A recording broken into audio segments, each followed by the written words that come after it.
ஆதார் அட்டை வைத்திருப்பவருக்கு சூப்பரான அறிவிப்பு வந்து வெளியிட்டிருக்காங்க. அதாவது ஆதார் கார்டுக்குன்னு புதிய ஆப் வந்து லான்ச் பண்ணியிருக்காங்க.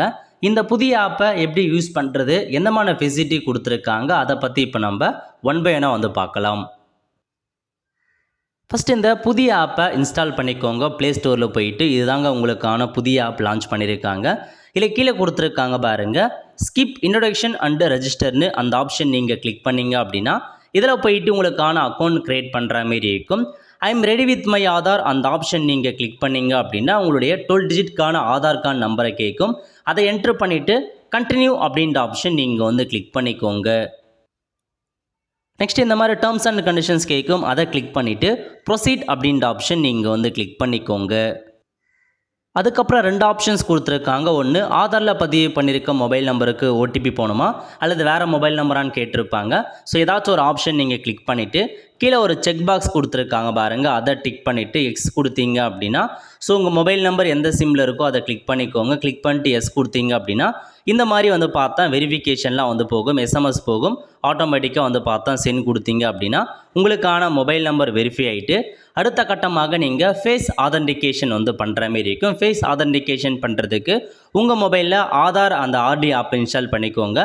கண்டினியூ டு ஃபேஸ் ஆதென்டிகேஷன் அப்படின்ற ஆப்ஷன் நீங்கள் கிளிக் பண்ணீங்க அப்படின்னா இதில் கொடுத்துருக்காங்க இனிஷியேட்டிவ் ஃபேஸ் ஆதென்டிகேஷன்னு அந்த ஆப்ஷன் நீங்கள் கிளிக் பண்ணிவிட்டு உங்கள் ஃபேஸை வந்து பார்த்தா நீங்கள் பிளிங்க் பண்ணுற மாதிரி இருக்கும். பிளிங்க் பண்ணதுக்கப்புறம் ஆட்டோமேட்டிக்காக ஃபேஸ் வந்து ஸ்கேன் ஆகிட்டு உங்களுக்கு பின் நம்பர் வந்து ஜென்ரேட் பண்ண சொல்லும். ஸோ உங்களுக்கு பிடிச்ச 6 டிஜிட் பின் நம்பரை என்டர் பண்ணிவிட்டு அக்கௌண்ட் வந்து க்ரியேட் ஆகிடும்.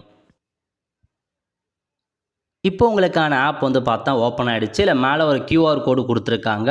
Tape to reveal your Aadhaar card அப்படின்ற ஆப்ஷன் நீங்கள் கிளிக் பண்ணீங்க அப்படின்னா உங்கள் ஆதாருக்கான இன்ஃபர்மேஷன்ஸ் எல்லாமே வந்து ஓப்பன் ஆகிடுங்க. அதுக்கப்புறம் இந்த ஆப் முதல்ல எதுக்காக யூஸ் ஆகுது அப்படின்னா நீங்கள் ஃபிசிக்கலாக வந்து ஆதார் கார்டு எங்கேயுமே போயிட்டு கொடுக்க தேவையில்ல, இந்த ஆன்லைன் மூலமாக டிஜிட்டலாக நீங்கள் ஷேர் பண்ணிக்கலாம் அப்படின்னு சொல்லியிருக்காங்க. எங்கேயாச்சும் ஆதார் கார்டு கேட்குறாங்க அப்படின்னா இந்த ஆப்பில் போயிட்டு ஷேர் ஐடி அப்படின்ற ஆப்ஷன் நீங்கள் கிளிக் பண்ணீங்க அப்படின்னா செலக்டிவ் ஷேர் கொடுத்தீங்க அப்படின்னா ஆதாரில் எந்தமான இன்ஃபர்மேஷன் அவங்களுக்கு ஷேர் பண்ணலாம் அப்படின்றத நீங்களே டிசைட் பண்ணிக்கலாம். ஆதார் இமேஜோட ஷேர் பண்ணுமா, உங்கள் பேரோட ஷேர் பண்ணுமா, டேட் ஆஃப் பர்த்தோடவா, மொபைல் நம்பரோடவா நீங்களே வந்து பார்த்தா இதெல்லாம் நம்ம ஷோ பண்ணலாம் அப்படின்றத நீங்களே கொடுத்துட்டு ப்ரிவியூ ஐடியை கிளிக் பண்ணி ஷேர் பண்ணிங்க அப்படின்னா அவங்களுக்கு அந்த இன்ஃபர்மேஷன் மட்டும் ஷேர் ஆகும். அதேமாரி வந்து பாருங்கள், கம்ப்ளீட் ஷேர் கொடுத்தீங்க அப்படின்னா உங்கள் ஆதாரோடைய மொத்த இன்ஃபர்மேஷன் நீங்கள் அவங்களுக்கு ஷேர் பண்ணலாம். டவுன்லோட் ஆதார் கொடுத்தீங்க அப்படின்னா ஆதார் கார்டை டவுன்லோட் பண்ணிக்கலாம்.